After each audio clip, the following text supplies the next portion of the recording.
Welcome, Kirk. Hi, Touradj. How are you? Doing great today. How are you? Great, great. Thanks for having me on. Yeah, I'm excited. You are the first restaurant CEO to be on Turning Tables, so this is an important moment.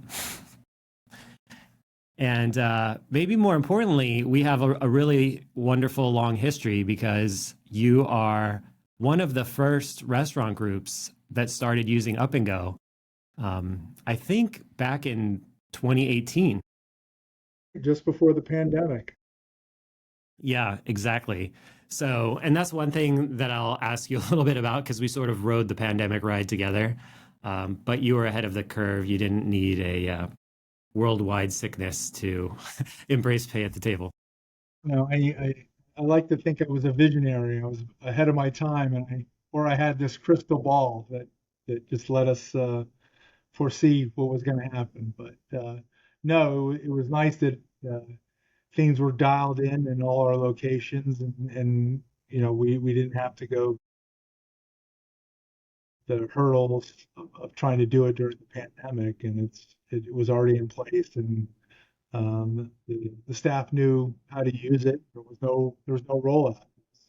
We viewed the solution as an opportunity to be able to turn tables fast, give our younger guests familiar with paying with a QR code, paying with the phone, the ability to to access the features. Yeah, actually, while we're on the topic, tell me a little bit about what your thought process was before we met each other. What problem were you trying to solve? Did you know about QR code as a payment service? How'd you kind of think to find us? It was quite a time ago. I believe that just through a kind of a Google search, Toast had started talking about it a little bit, pay at the table. Um, and people were using handhelds. And, I didn't want to buy a piece of hardware at that point because they break and people drop them or they forget to charge them, and all the headaches that go along with that. You knew it made sense to be able to pay using your phone, and you had Apple Pay and you had other third-party payments of ability there. So I think it was just really a Google search. Um, I think that the convenience factor um, was an important piece of us adopting Go, um, but really it was turning tables. It was knowing that we had a problem in the restaurant where we were trying to fix the lag time, the time that the check was dropped, the server coming back to get the credit card. They would walk away from the table, they would get distracted, then they would run the credit card, and then they bring it back. And there's a lot of time that is spent what we consider a lag in the guest service experience that were there. We knew that we could capture at least 5 to 10 minutes and make it more efficient for the guest and ultimately us being able to turn tables. Yeah, and I think some important background is that you run a breakfast and brunch restaurant, and breakfast and brunch is very unique because you're trying to serve a lot of people in a brief period of time. So those minutes are really important to you when you have that kind of business. Yeah, you have some guests that are in a rush. They just want to get something to eat. They want to get their day started. They have a soccer game to go to or another appointment, and they want to be in and out. And then you have the table that's right next to them that maybe they're recovering from the night before, or they're no rush, just want to relax. So this really gives the guests the flexibility to pay and get out if they relying on the server to come back uh, with their check. You bring up an important insight there that you could have one table that wants to get out fast, but you could also have one table that wants to hang around. And when you drop a QR code, a check with a QR code on it, it lets people choose. Whereas if someone runs up to the table with a handheld, that group that does want to stay for a while is going to feel rushed out, probably. Oh, most certainly. I mean, a lot of it is when you drop the check and the timing of dropping the check and the verbiage that you use with the guest. We train our staff, because we're breakfast and lunch, so we're not doing desserts or after dinner drinks. So by the time they receive their entree and you check back in with them to make sure that they're happy with the experience and get them any refills, we just train our servers just to drop the check and say, hey, there's no rush, folks. Stay as long as you want. If you want to pay, use the QR code. It's available to you, but take your time.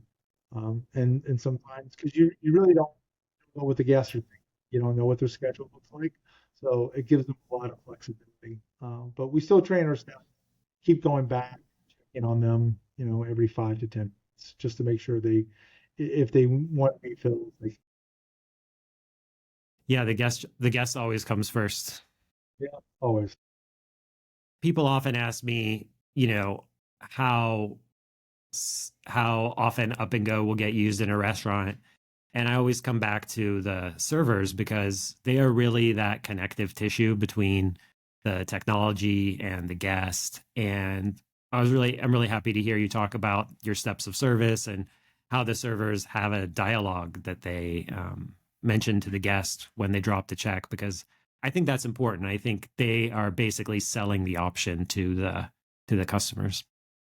Yeah, yeah, we feel the same thing. We want to get it right 100% of the time, but nobody does anything 100% of the time. But if we can get it the majority of the time and say the right things and um, just convey the message, it really works. I've also noticed that the pay at the table with the handheld would kind of started off as, here's tap your card or insert your card.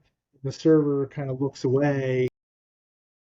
I mean, I'm going to restaurants right now. They're staring at you like right, staring you down, and you're looking at your choices of 20%, 23%, or 26% now, and you're like, well, I don't like any of those.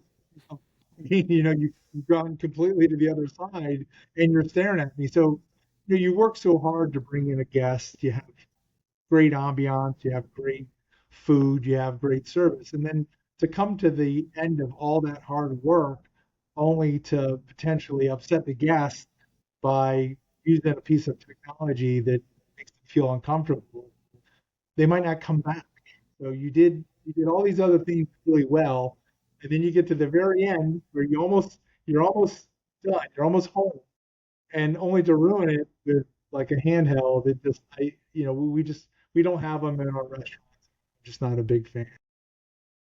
Yeah, I'm really happy to hear that. And I think you're doing such a good job to pay attention to the payment experience as being an important part of the overall dining experience, because I talk to a lot of restaurateurs, including ones that don't use up and go, and I've heard such crass objections as, the guest has to pay me anyway. Why would I invest in making the payment any different? But it really is part of the experience, I think, part of the dining experience, how you collect the money. No, and I mean, you have people that are concerned about fraud. Some people feel uncomfortable with handing their credit card to a server and then having them walk away from the Yeah. table. I mean, we know in Europe it's really not allowed. They have to bring a device to you. So I mean, I think that it's people like options, and where we've seen up and go really get adopted very quickly in the markets where we have a younger customer base. They pay with their phone, with credit card, with everything. We're starting to see that trickle now into the suburbs, um, the areas where it's a little bit older. It's because they like to. Yeah. I sometimes think older people might even adopt technology faster than middle-aged people because they have more time on their hands. So I've sort of noticed, grandpa's quicker with the phone than my dad, for example. Yeah, yeah, yeah, yeah. That's true. I agree with that. Well, you're talking about the different areas where your restaurants are located. Maybe we can back up a bit and you can just tell us about the story of your restaurant, Turning Point, because it's been growing for almost 30 years now and definitely a big success. And I would like people to know more about it. Well, thanks. Well, we started in 1998. Prior to that, I was a manager at a Chili's. I'd always wanted to own my own restaurant, and there was an opportunity to buy a restaurant that was for sale, and that restaurant was called the Turning Point Coffee and Tea Salon, and they were open for lunch and dinner, and they would do kind of a European finger sandwiches, high-end coffees and teas, and the business was located in New Jersey, and the owner had operated for 3 years. And she had a nice lunch business, but she had no dinner business at all. It was just really sleepy town. And I went in there, I bought it from her, and signed personal guarantees, and did all those things you have to do as a young upstart restaurateur. And I really tried to make it work doing lunch and dinner. And after about 6 months of working 70 to 90 hours a week, my wife came to me and said, enough is enough. I'm pregnant with our first child. You need to figure out something because this isn't what I signed up for. And so did a little bit of soul searching and figured, I could keep the lunch portion of the business that was doing well, drop the dinner, and add breakfast. So renamed the restaurant Turning Point Breakfast, Brunch, and Lunch, and it took off. People wanted a better breakfast experience. We're considered a little bit more of a premium breakfast offering, French press coffees, a lobster eggs Benedict, and some really creative items. But we still have plain pancakes, eggs Benedict, omelets. So the community really received it. It had a good reputation right out the gate, and a second location was offered to me shortly after 9/11 from a regular customer that was building a shopping center and lost all his tenants, and said, "Let's do a second one. I'll bankroll you. I'll help you get the loans." And so we ended up doing SBA loans, more personal guarantees, and that was kind of the springboard to the, the company where it sits today, which is 38 locations, and we've been kind of slow, steady, really focused on the core business principles of having profitable restaurants, high customer satisfaction, really growing our business methodically over this period. And give a lot of credit to our team, how hard they've worked. They've been with me for a really long time, over most of them over 20 years. Wow.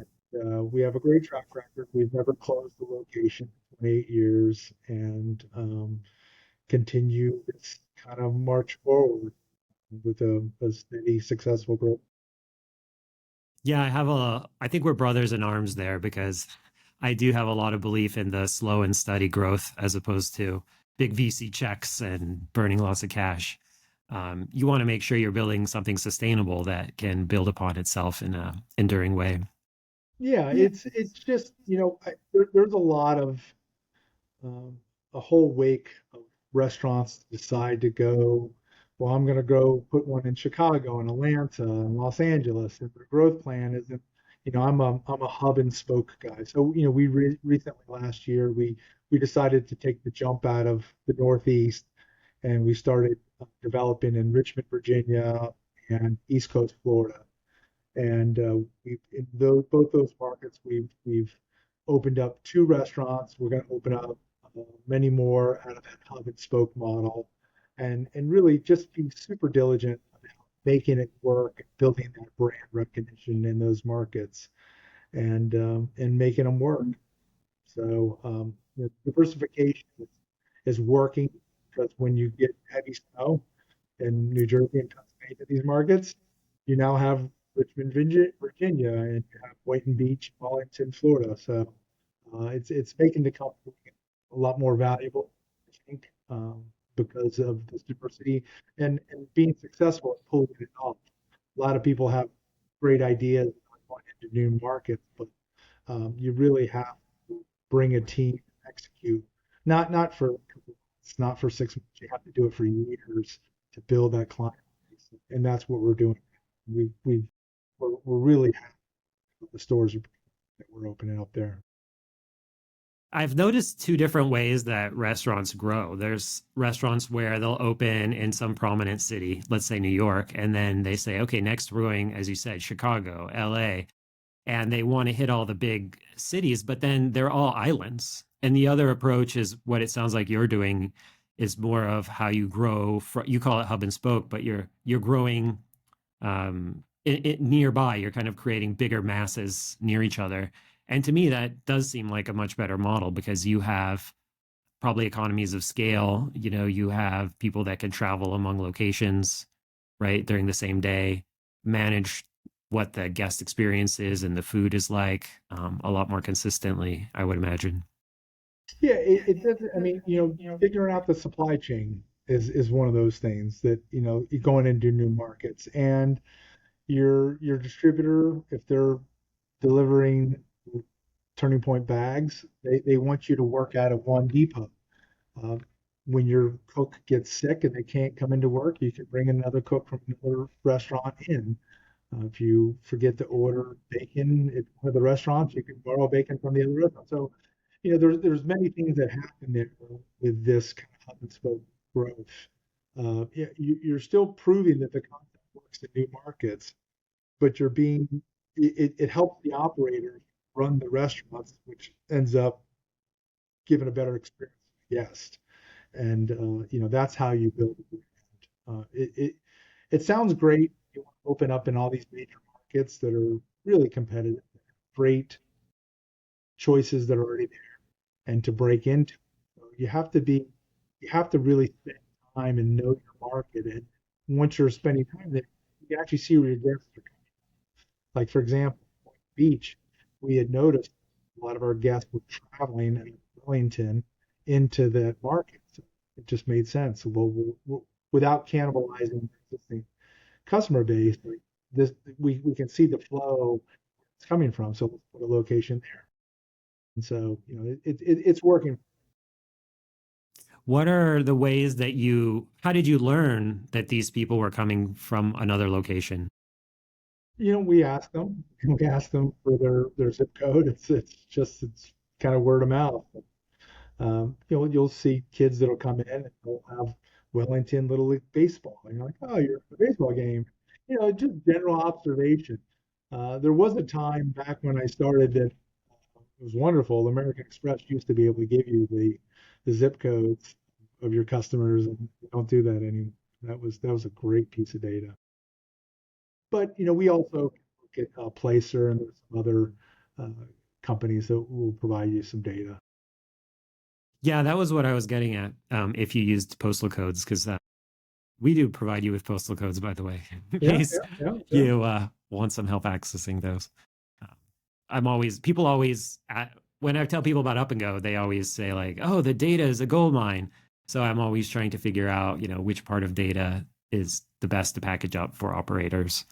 No, it is, and a lot of it has to do with the utilization. How often people are using it. But when it's there and you have enough data that you really can sink your teeth into, it's wonderful.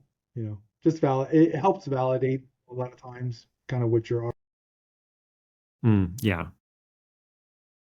I had a very analytical college experience, and yet you can't um, you can't not try to think with your gut, right? But then you have to like bring the data back in and prove it. So it's good when they align You with each other. you went to the mecca of analytical data schools. I did, and I guess you were across the river, right? I was. MIT and Boston College were right there. Yeah, Both fun that places. yeah, that was a fun connection. Do you Yeah, miss your Boston days at all? I do. I was lucky. Two of my children went to Boston College, and I was able to go up there a lot. go to the football games and go hang out down in Faneuil Hall and Oh, Cambridge. okay.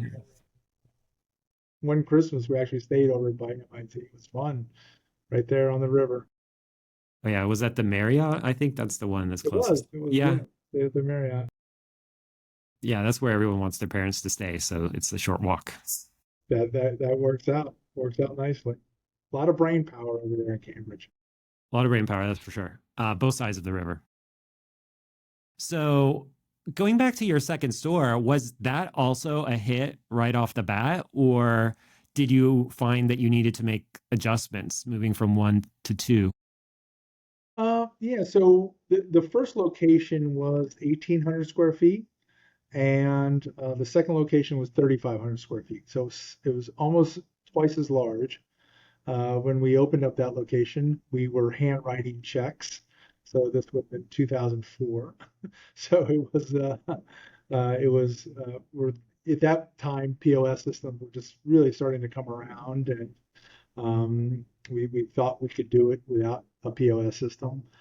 So we quickly implemented one, and it was a hit. You know, it was the lines were around the door. We established ourselves as a good brand in Little Silver. People were traveling from Holdale into Little Silver. So it's the same thing. We knew where our customers were coming from, and it was a lifestyle center next to a Barnes and Noble and a Best Buy and Old Navy. So it really there was a lot of energy in that town around this development, and so we picked a great spot, and we're happy to still be there for 25 years. Wow. So yeah, it's been a good run. And then our third and fourth location were also done and developed through loans and credit cards and liens on your home. Just trying to bootstrap it together. Yeah, that's a commitment for sure. But I think, did you ever have investors ultimately, or you always did it on your Yeah, own? so after you get to a point where restaurants are we don't own the buildings, we lease our locations, and so the assets you're buying, tables and chairs and ovens and refrigerators, they don't hold their value too well. So you have to find lenders that are comfortable with cash flow.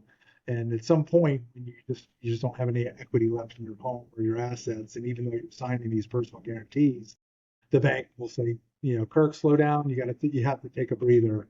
We really want you to pay back some of these loans, make sure the business is working. But I wanted to keep going, and so what I did for the locations past our Manalapan locations, I went to our electricians and our plumbers and our carpenters and said, "Hey, I want to go build more restaurants. You guys build these restaurants. Would you exchange your labor and your materials for an ownership position in the business?" And so they helped facilitate the growth of that business with outside investors for relocation. And then so we kind of jumped to shark with that. Then now we have a business. Now you have 7 locations. They're all profitable, all doing well. And we, at that point, like roll it together and then bring them on. Oh, that's great. That's the first time I've ever heard of a restaurant getting that creative with investors. Yeah, well, they love the deal. They do $50,000 worth of work and they get paid 4x. Wow. So it was good for them. They were part of the growth and story, and we continued with that arrangement for quite a while. Do they get a friends and family discount also? The Yeah, others do. yeah. That was another tipping point. As I was in my pitch in my deck that I presented to them, the business plan, at the very end when I was done with my presentation, I told them and the bonus of making this investment now is 10% of your original investment will be loaded gift card every year Wow. used at any of the locations. I had these VIP cards made, and so they were kind of treated as special investors. In their mind, it was like a little bit of a dividend that they were getting because they're like, hey, we're already coming in here. 10% of my original investment is credit gift card every year. So a lot of people. So to this day, they're getting, let's say, $5,000 of a $50,000 investment, just gift card. Well, along the way, we ended up buying them out. So Oh, I see. before our we brought in 2019 a private equity. When the private equity partner came in, took a position with the smaller angel. It reminds me a little bit of those. There's supposedly these people that paid like $250,000 for lifetime first class of American Airlines. And Yeah, every now and then you hear a story of like what those guys are up to. And flying around the world for free. yeah, exactly. I would love my 5K of Turning Point for free. No, uh, in perpetuity. Well, actually, yeah. I'm on one of those plans with Sirius XM. I signed up for a lifetime plan with Sirius XM Oh, wow. that I think they started getting a little sideways with the deal there, and there was some class action activities that ended up preserving it for us. You know, you said lifetime, and I signed up for the lifetime plan. Yeah, you got to hold their feet to the fire. Yeah, yeah. So how did things change when you got the PE firm? Did you were you kind of put in a position where you would be focused on growing at a faster clip because of that capital infusion? No, no, I think that, we went through a process. We had multiple offers across the board. I ended up selecting our partners wisely because the advice that I got is select the person you're going to want to go have a beer with after you finish a bad quarter. And I had, still to this day, I have great, they're extremely supportive of business. They approve our budget. They, I mean, their investment came before COVID hit. And if you want to ever test a relationship, go through something like this. And there was a lot of levers they could have pulled in our agreement that they chose not to.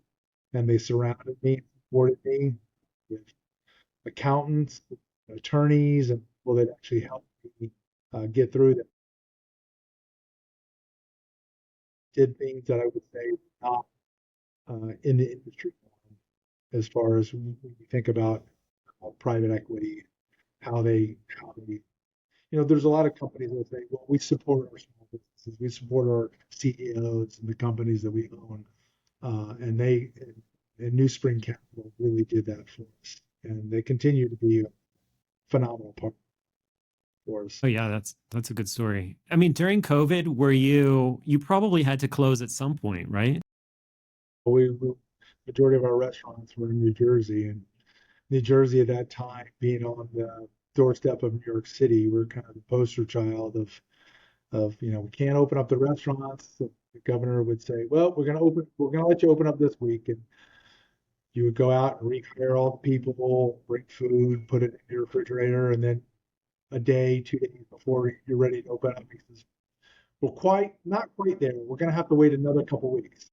So then you throw out all the food, let What a people waste. go again, and then only to hire them back. There was a lot of this starting and stopping, and there just wasn't a whole lot of guidance of nobody had ever been through something like this, and so we just continued to. We never closed stores completely. We were selling toilet paper out the back door. We were doing Mother's Day brunch boxes, Father's Day brunch boxes, delivering it to your car, put in the trunk of your car. So we had kind of a survivor's mentality to get through this.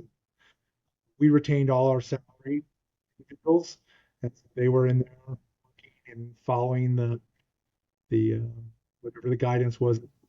And when we could sort of open up outside and put dividers, booths, and take out seating, we complied across the board, and we came out the other, uh, intact. Yeah, that's right. I forget the days of restaurants selling essentially what you might get at like at a grocery store or something, your paper supply, paper goods. But yeah, well, those were the marketing catches and hooks, kind of fun. You're trying to make it interesting for people, and you're trying to grab people's attention to let them know. And our customers, they were very supportive. They when they came in, they tipped, and they were people were excited to get out of the house, and people quickly got cabin fever. And then, like we talked about before, I mean, to have a solution like Up and Go in place, versus sanitizing your credit card after somebody touches it, or they wearing gloves, for somebody just to take out their phone, use a QR code to pay and get up and walk out. That was already done. Yeah, I think that was around the time we came up with text to check because we had a restaurant send us a picture of a check with a QR code. And they said, this is great. We can just take a picture of the QR code and text it to someone. And I thought, well, you could actually just text the link. So we kind of quickly did that, if I remember correctly, around the COVID times. So we were trying to innovate at the time as well. To this day, text to check is something we don't talk about a lot, but a lot of restaurants use it. And it's a pretty nice feature. Just put the phone number in the POS and shoots out the same link you'd have in a QR code. Yeah, yeah. So you recently switched to, or I don't know if switch is the right word, but I noticed that you have a growing list of franchisees. That's become more of your model, I would Yeah, say? so during COVID, we decided, I mean, for years, people had asked us about franchising and whether we would do it. And talking to our board, kind of made the decision to, um, let a limited amount of people own Turning Point locations. To this day, I do the first response, or to the first point of contact, and I talk to them, and so I am the gatekeeper. You feel like you built this business and this brand, and you really want to have good partners that you've allowed in the system, that they do the things that our customers come to expect. So we do franchising. It's not a huge part of our business, just because it's got to be the right fit, if that makes sense. We want to make sure they have restaurant experience, usually multi-unit restaurant experience.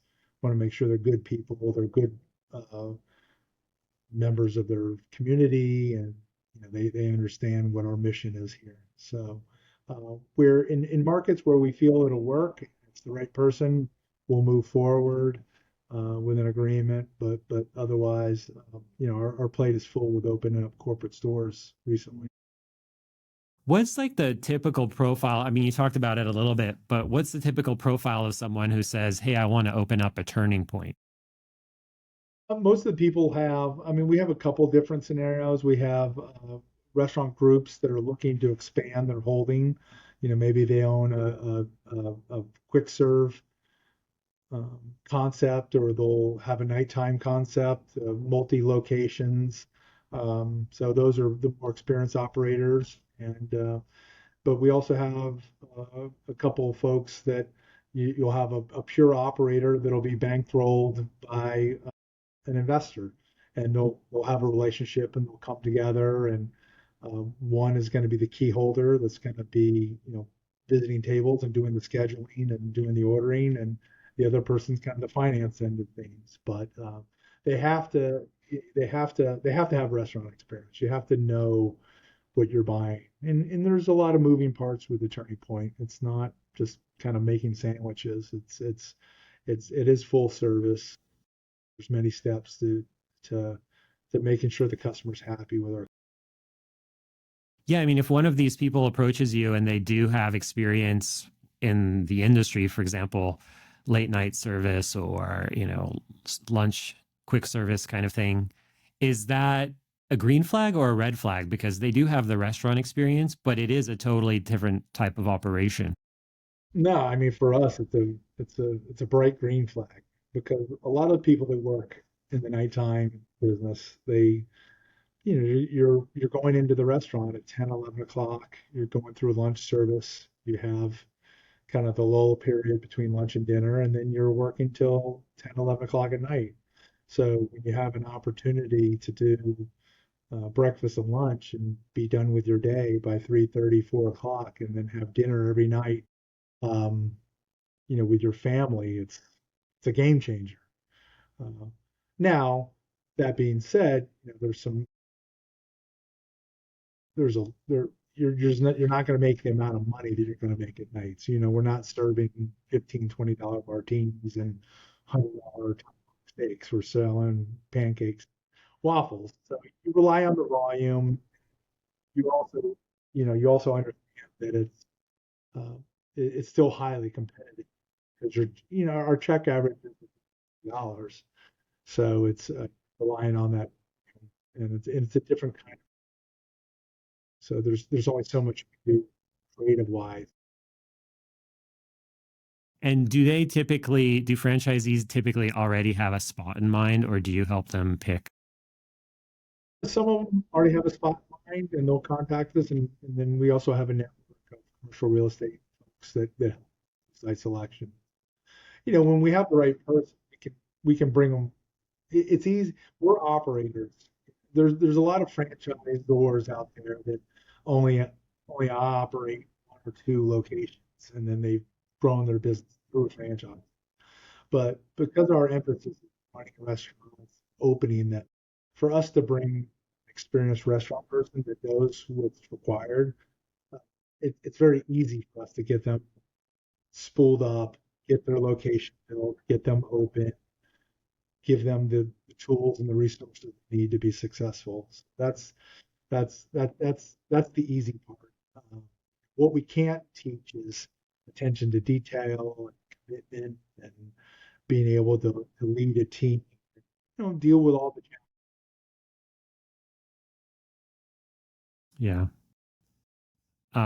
When you're picking a location, is it better, like if let's say there's a successful breakfast spot on one corner of a block, is that a good indicator like, hey, maybe I should be around there because there's business? Or is it better to go somewhere where there isn't a breakfast restaurant for a few blocks? That's a great question because there's no two markets that are the same.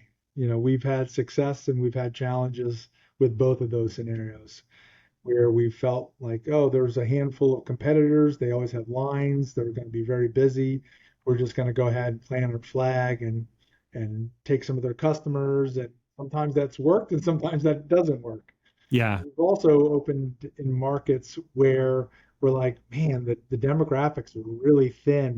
There's just not a lot of breakfast places. I hope these folks aren't bowl of cereal people in the morning or a smoothie people in the morning, and we've hit it out of the park. We've just like Yeah. we had no idea that there was this demand here for it. So it's certainly not a science and more of an art, and you have to check off enough boxes on site selection that you do feel comfortable with it. But at the end of the day, you're going to build the best restaurant you can. You're going to put your marketing team in place. You're going to go hire and train the best people you can find. You're going to try to execute. Sometimes the doors blow off the place the first week, and other times it's just more organic. You just got to spend time and just keep looking for that third visit. Let's talk about the third visit. Third visit, Yes. we There it have, is. a lot of people in the industry talks about the third visit is the percentages of the return. If you can get to that third visit, they become a regular. And then you actually have to do something to tick them off because they're going to give you another one because they had three great visits.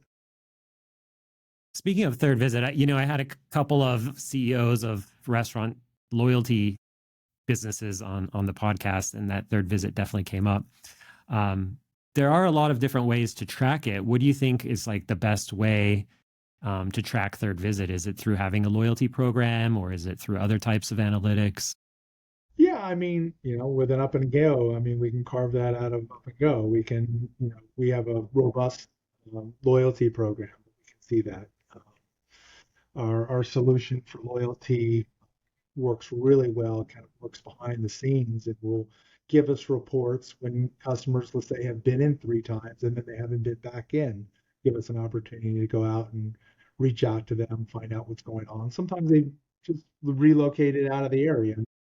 It's nothing you did. Sometimes they had a bad experience. They chose not to come back, and Yeah. you have to put together something, to get them to give you another.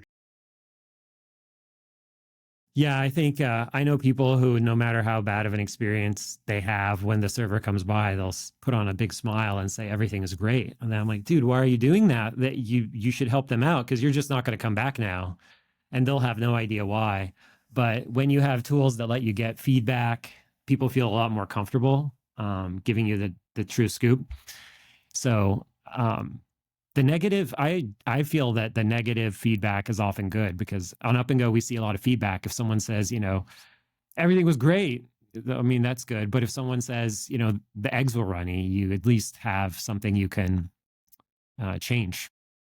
Yeah, give us. I mean, we say it's the worst kind of customer, the one that doesn't have a good experience, and then they basically lie to you and tell you it was great, and then not give you the opportunity to make it right.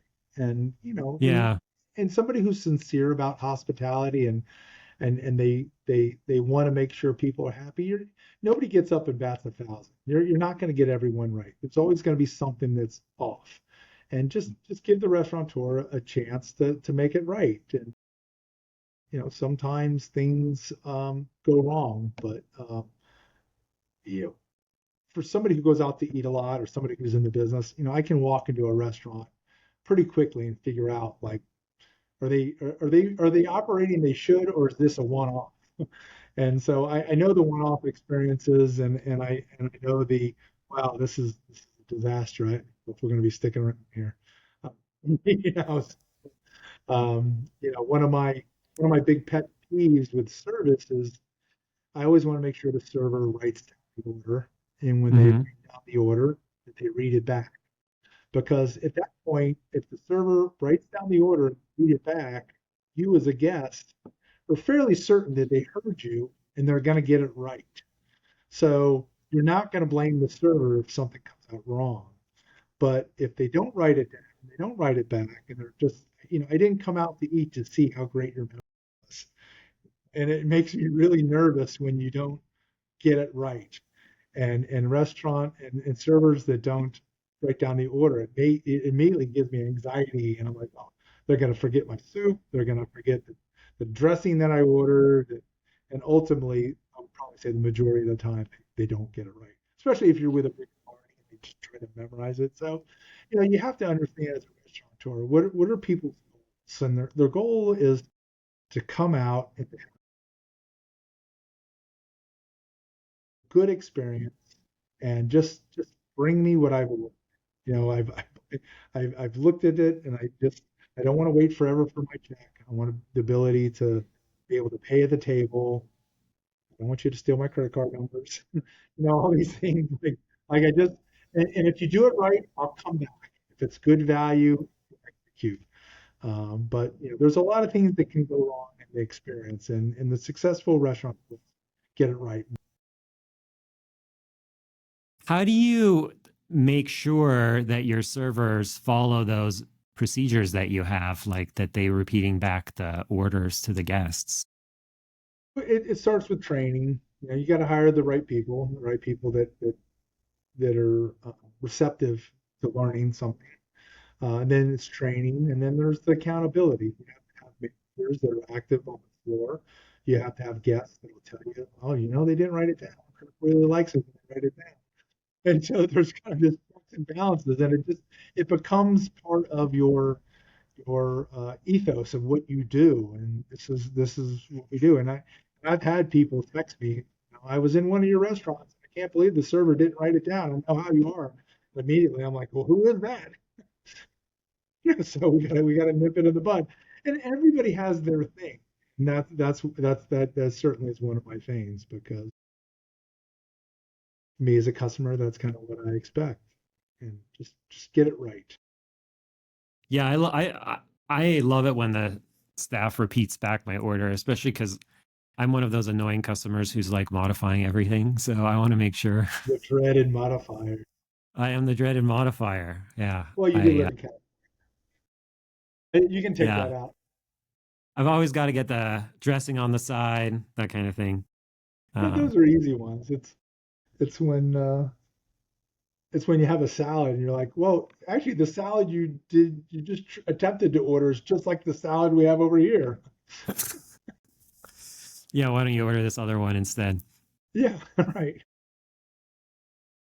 Yeah, one of the things with Up and Go too is we see all of the we started tracking all the menu items automatically so people could rate them, and then we started seeing all the custom modifiers, and it was really interesting to see these acronyms, like SOS, right, sauce on the side, all these little Yeah. things that I never knew about, and I always like to treat them as a puzzle and figure out what they mean.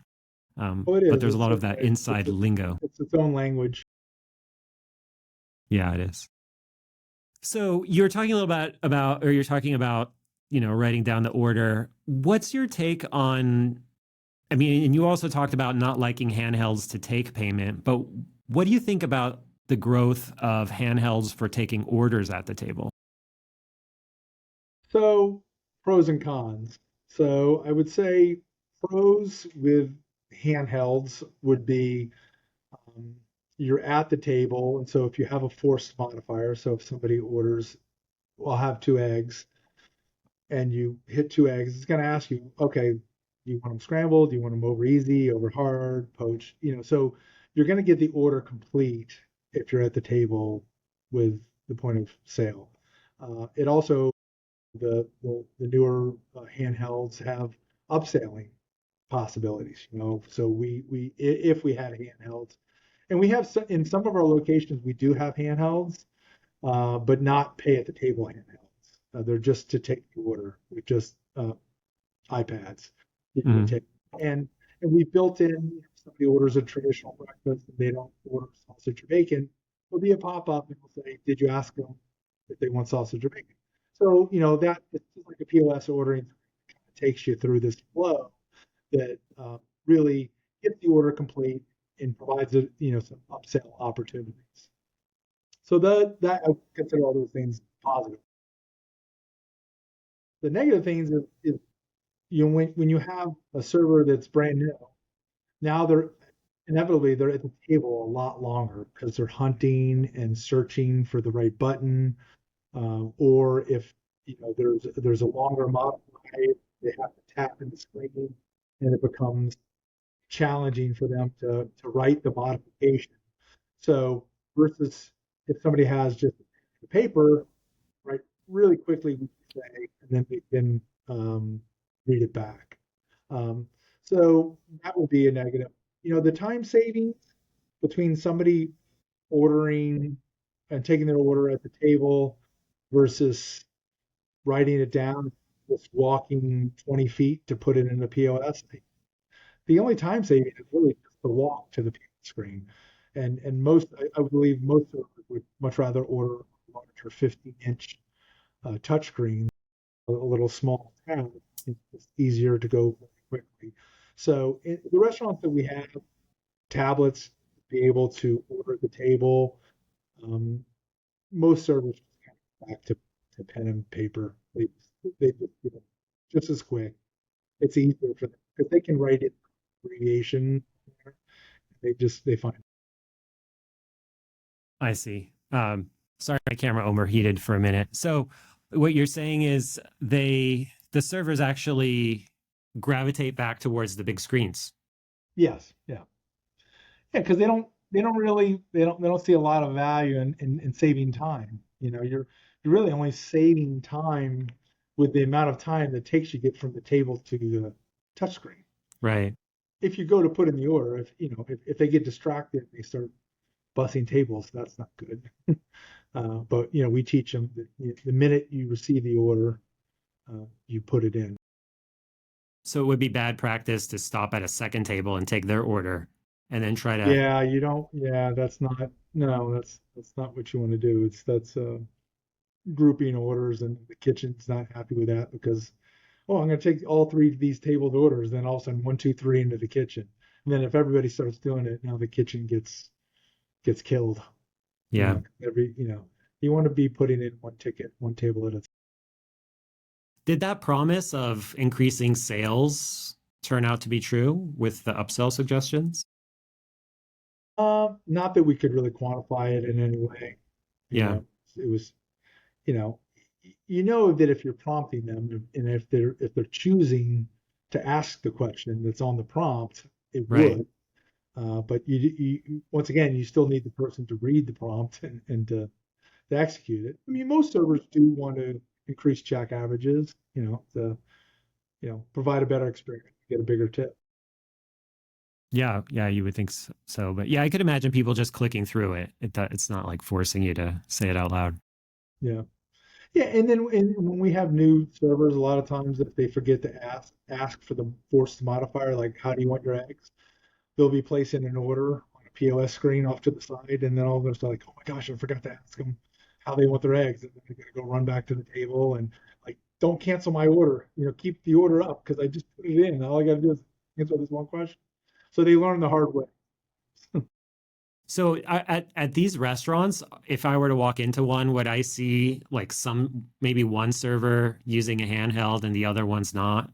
Is it's kind of really mixed like that? Yeah, and in the restaurants we have really large outdoor areas that are kind of far away from the POS screen. They'll be carrying around a handheld with them. They're not really a handheld. It's kind of it's like a small iPad, like an 8-inch iPad. Yeah, you We use Aloha, right? So it must be an Aloha, Aloha. Yeah. it's Aloha. Yeah, tell us a little bit about your stack. So we know you use Up and Go. We know you use Aloha. Um, what else is in your technology at Turning Point? For loyalty, we use Patronics. For customer satisfaction, we use Super Order. They're good.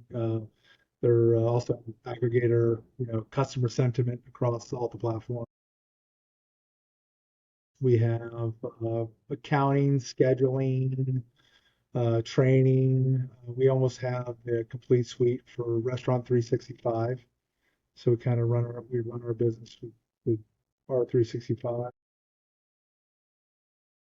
That's it right now. We try to keep as much, with each vendor as we can. Our like I said, our loyalty and our gift card and Patronic. So we really try to eyes on that one company has the problem. It's the old one throat to choke, you know, uh, philosophy. Because when everybody's in the same box and their problem, this can't happen. Then you're nowhere. It's like, oh, it becomes so distracting. I have noticed when it comes to other people plugging into the POS, there's often a lot of finger pointing. Like this company did it, that company did it, and it's in economics, they have this term tragedy of the commons, which is, when everyone shares something, no one really takes good care of it. And your POS is like the commons, I think, in It this is. case. It is. That's very accurate. But back when I started, it was QuickBooks and a piece of paper and just a general ledger. So you took the order, on paper. It was life was easier. A full-time person that does nothing but reels and stories and social media posts. So, the restaurateur's job has completely changed. But overall, when you think about, for example, kitchen display systems and the efficiencies behind kitchen display systems with executing orders, where old school, you had an expert who would call out the orders, have to remember them, the timing of it. So, overall technology has improved the experience for the guests and the employees. So I'm grateful for the technology, and we've always embraced technology. If there's something that comes along that really makes sense for our business and we can clearly see a return on investment, we'll make the investment. What about delivery and takeout? So that's another great question. I mean, prior to COVID, nobody got their breakfast delivered. It wasn't a thing. I mean, who wants a pancake or a waffle put into a box and driven across town and and expect it to be high quality. It was not a thing. So prior to COVID, uh, delivery was zero because we didn't deliver, and takeout was probably about 2 to 3%. Now it's right there at 20. Third party, DoorDash, well, they have their purpose. They really help expand home delivery. Gave restaurants,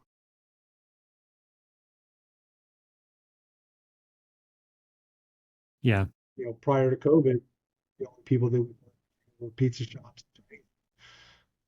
So really, for the most, to generalize, but um, I think the thing that most was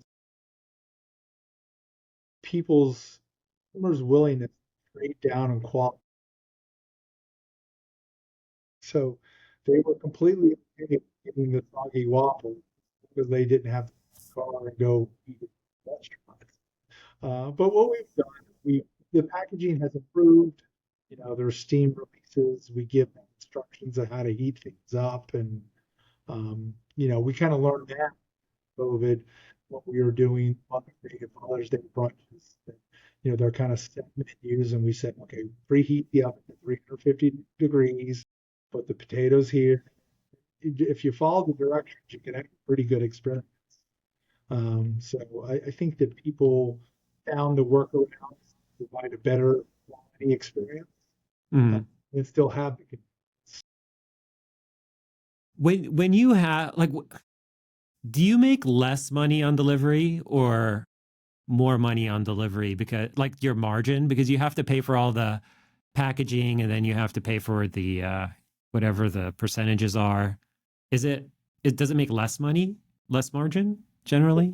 much, Yeah. much the pitch of the third party delivery companies was, well, this is here's a vehicle that you can generate revenue in your non-peak hours. So, if you're busy in your lunch rush between 11:30 and 1 o'clock, you can turn it off. But if you're looking to get orders between 9 o'clock and 11:30, you can turn it on and people will order from you. Well, what ultimately happens is that nobody's ordering during these off-peak times. They want to order when they want to order. So you've kind of become like we have to figure it out. We have to keep it open just like you keep your front doors open, and you just have to prioritize it slightly different. And that's what we've done in our kitchens. That um, we know when the order comes in, we know the amount of time it will take us to prepare it, and let's take care of our guests in the dining room, make sure they get their food in 10 minutes or less. And when we get to the order, we'll get to the order. Usually the guests won't take the food being delivered slightly in a longer time period. Hmm. Really, you also have to remember that once the food gets picked up by the driver, it's out of your hands. The customer still will blame you if their food shows up an hour later, but the driver had a flat tire. The driver got lost. He quit. Things happen, but it's when the review hits. It's the turning point to deliver our food. It's not the DoorDash driver quit in the shift and decided to eat my meal and not do that. Right? You never get that. So it's kind of like a semi bad marriage. You kind of you kind of live with it, and you can't get away from it because it is a large part of your. I think the guests are educated enough now that they know what kind of. Is it less about making money and more about just keeping customers happy because if someone comes into Turning Point and then they want to order it, you want to always say yes, essentially? Yeah, you always say yes. Everything is all the decisions we make are completely grounded in what's best for the guest. If there's a better bacon we can buy, we're going to buy better bacon. If we sell free range Amish corn fed fed hen eggs. Like we're always thinking about the guests. It bothers me a little bit that when people order third-party delivery, knowing that the experience is not the same as sitting in our restaurant getting Hmm. a hot breakfast. But I think that the guests know. They know what to expect. I mean, if you order French fries from a burger place and you get it delivered to your house, you just know they're not going to be crispy and crunchy like you would get out of a bag. So that's why I said I'm surprised customers' willingness to trade down and for Yeah, I am too. I am too, but different strokes for different folks. exactly. Well, Kirk, this has been a really great conversation. I'm really happy that we had this chat. And if we had another hour, I would have another hour's worth of questions for you. But I know you have other things to do. Yeah, it was a pleasure talking with you. We're big fans of Up and Go, and our guests love it, and Turning Point loves it. We're obviously rooting for your success. Thank you, Kirk. Likewise, you're a part of our story, and we're glad to be a part of yours. Pleasure talking with you. You too. Thanks. Thanks. It's Raj.